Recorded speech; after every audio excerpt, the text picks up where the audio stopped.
If you want to be able to hit like this in ranked seasons and this in Battle Royale, then you click the right video. The first tip is going to be patience. This is going to be one of the most important tips because if you aren't patient and willing to wait for your pitch, then you're going to throw all the other tips out the window. So when you get into the batter's box, man, you want to be looking for a certain approach. The one I look for is kind of a fastball down the middle, fastball up high a little bit, and if I don't get that, I'm taking that pitch. So what I mean by this is do not be afraid to take pitches. When you get into the batter's box, man, you want to be looking for a certain approach. The one I look for is kind of a fastball down the middle, fastball up high a little bit, and if I don't get that, I'm taking that pitch. I know it's easier said than done, but one way to practice this is by literally putting your controller down. If you guys have watched me before, you will physically see me do this. This is how you build up patience in your mind. Yeah, that's downstairs and outside. So your strategy doesn't always have to be the same. You don't have to look for the same pitches. Look for a pitch that you crush. For me, that's obviously a down the middle fastball. I would hope for you it is too. But also I like pitches a little bit up, elevated, and inside as well. So if I don't get that here, we're taking it. Another one, man. That's another big thing that people don't realize. People will walk you a good amount of the time, either because they're absolutely trash or they just like throwing balls and trying to make you chase. Now we got a 3-1 count. We're waiting on our pitch. We're taking it. That one misses. Just like that. Not ideally what you want. More than anything, you want a homer. But hey, man, it's better than an out and better than swinging at a ball. Tip number 1, patience. So tip number 2 is hunting the fastball and or their fastest pitch. So you're able to react to whatever that slower pitch is. All right, so right here, we are hunting the fastball, See what we get here. Okay, get the sinker or the changeup. Same thing, still hunting the fastball. Doesn't matter that it's 2 strikes, we're still hunting the fastball. Hunting the fastball, we're on time for it, and we're able to rip it down the left field line. That's what I mean by that, man. If you're sitting on a slider, you get a fastball inside at 97, it's going to be hard to make that adjustment right there. So we'll take that for a single because Judge is slow as hell. Tip number 3 is going to be focusing the release point. If you played baseball, you know what I mean. If you didn't play baseball, you don't really know what I mean. But here's what I mean. I'll go ahead and show you.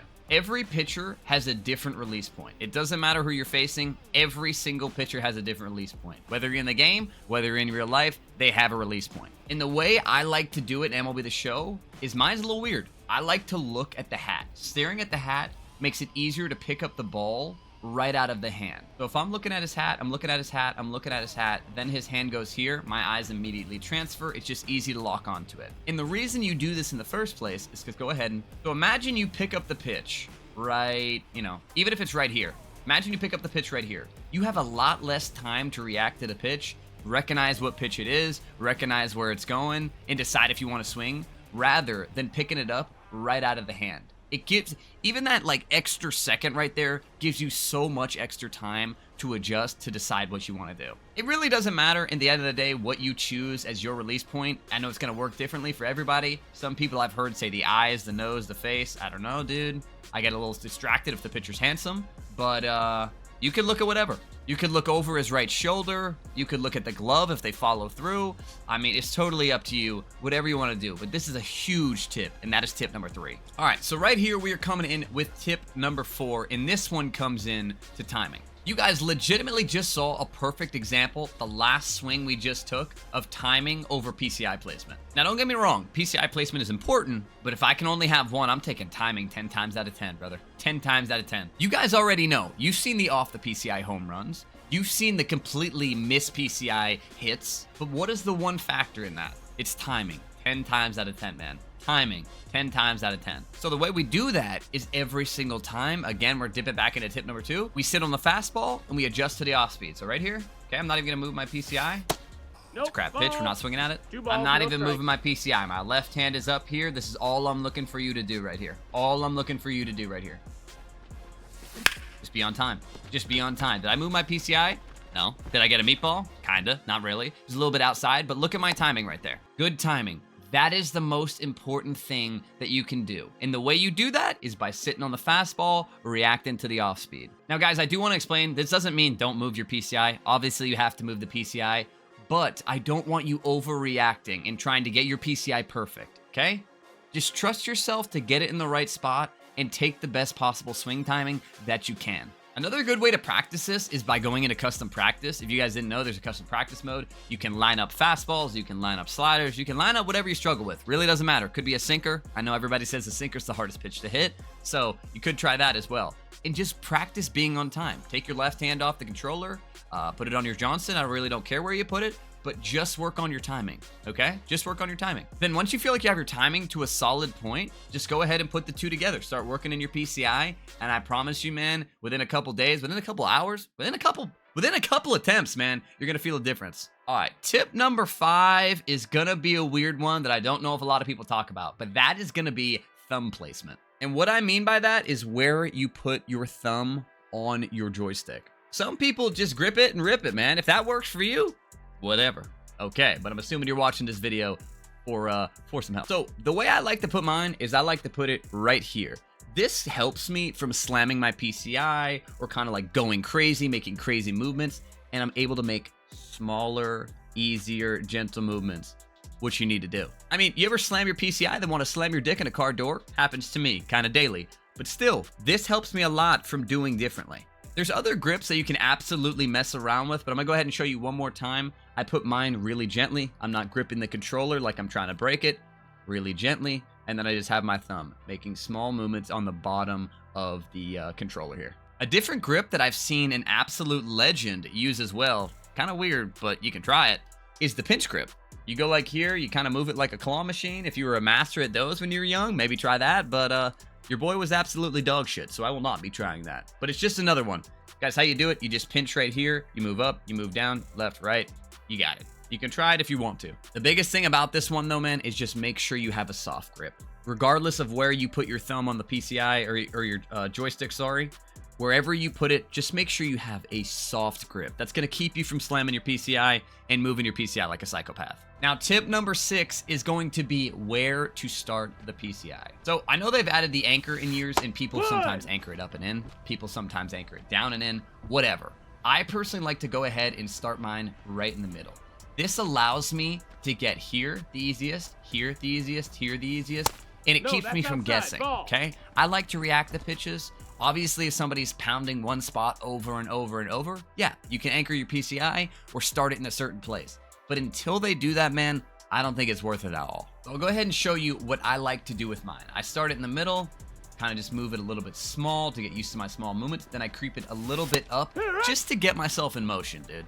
If you're standing directly still and then you're like, boom, trying to get here, boom, trying to get here, boom, it's a little harder. So I'm not moving it crazy. Don't get me wrong. You guys can see what I do. I creep it up a little bit just to get myself in motion, just to get myself moving as the pitch coming in.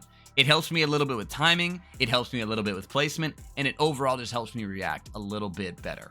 The other thing I don't want to see you guys doing, man, is this. This does absolutely nothing but piss me off, okay? Yeah, some people do it as a timing mechanism, and if you're doing that, that is absolutely fine. That is very different. But this does not make you a better player, does not make you a cooler player, and honestly, it just pisses off your co-op teammates. I promise you. It doesn't do anything. The only time I would say personally it's okay to do that is if you're watching somebody like Chev. Chev has a real smooth rhythm. He will move his PCI in the same exact location, the same exact movement, and he's got a rhythm to it. It helps him times up pitches, and that is absolutely fine. I have my timing, he has his, but if you're just flinging it around, brother, relax. Relax. So we're gonna go ahead and show you one more time, put these tips into play. So a little slow movement right here, a little small movements right here, a little small movement, creep up, take. Outside, that's a ball. Okay, pitch number 2, small movements right here, small movements right here, creeping up a little bit, taking that one as well. Going with small movements, Pitch is starting to come in just about now. Creep up a little bit. Take it again. No, that missed. That's a ball. If Grayson Rodriguez could maybe throw a strike so I could kind of prove my point, that would be absolutely fire. Boom. We're on time for the fastball. If I get an out, I'm going to punch a hole in my wall. No, I didn't. Here we go. But guys, that's just putting all the tips into play. That includes thumb placement, PCI starting, patience. We had a 3-1 count right there. And then we absolutely milked the fastball by being on time for it, okay? We put all our 6 tips, I think, that I've given so far into one, and that was our result. We're going to go ahead and take one more at bat to show you guys what I mean, and then we'll jump into tip number 7. Same thing, man. Same thing. We're not doing anything crazy, being small with our movement, taking a pitch. 1-0. Here we go. Here we go. We're small, and boom. And we're on time for that one, man. You can't really do anything. Look at the PCI placement. Look at the swing timing. Sometimes MLB decides to hoe you, and all you got to do is not put a hole in your wall or a hole in your monitor. It'll save you some money and save you some, probably some damages. All right, guys, tip number 7 is going to be settings. So you guys saw me using the bat right there. For whatever reason, it started me on the bat, but I use something a little different, so I'll go ahead and show you. I use diamonds, I use basic, I use yellow, and I use 100%. I'm gonna go ahead and let you know, I don't really care what you use for a PCI. You could use a giraffe dick on your screen for all I care. It doesn't really matter to me. PCI is the one thing I believe that doesn't have a lot of importance. Here's gonna be the most important thing right here. You gotta be on zone hitting. If you're playing directional, get off the video. If you're playing anything else, get on Minecraft. The next one up is gonna be strike zone. I've heard people say strike zone 2, strike zone 3, strike zone high. Doesn't really matter. You can use whatever strike zone you want, but I'm gonna go ahead and let you know the 2 best ones, in my opinion, are strike zone and strike zone high. You will only see me ever rock strike zone, but strike zone high ain't bad. It ain't bad, I'll let you know that. So I use strike zone for hitting, strike zone for pitching. I use zone for hitting to get the PCI. And then I use basic as the inner, diamonds as the center, yellow as the color, and opacity, 100%. All right, boys, the last and final tip. Don't throat punch me. It's gonna be control freak. It's gonna be monitor. If you don't have these 2 things, maybe you don't need a control freak.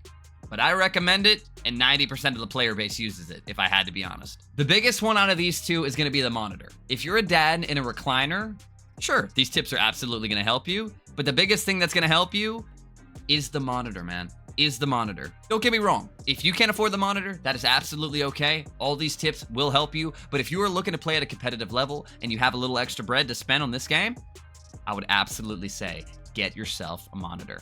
The monitors I recommend are BenQ and Asus 1 millisecond response. If you guys are looking to have the exact monitor that I use, you can go ahead and head over to my Twitch, !monitor in the chat. It'll give you the exact link. It'll take you right to the monitor. The monitor is going to make everything look smoother. It's going to give you a whole lot more time to react to a fastball, react to whatever, and you're going to be a better player. I can promise you that. The last and final thing is the control freak, man. This right here. You can see the difference between my regular joystick right here and my control freak right here.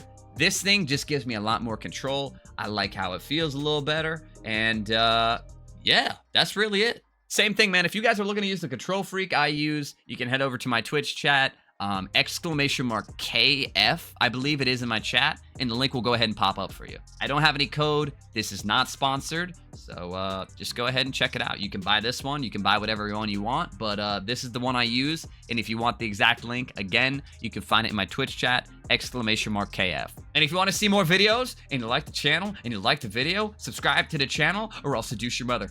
And like the video. I love you.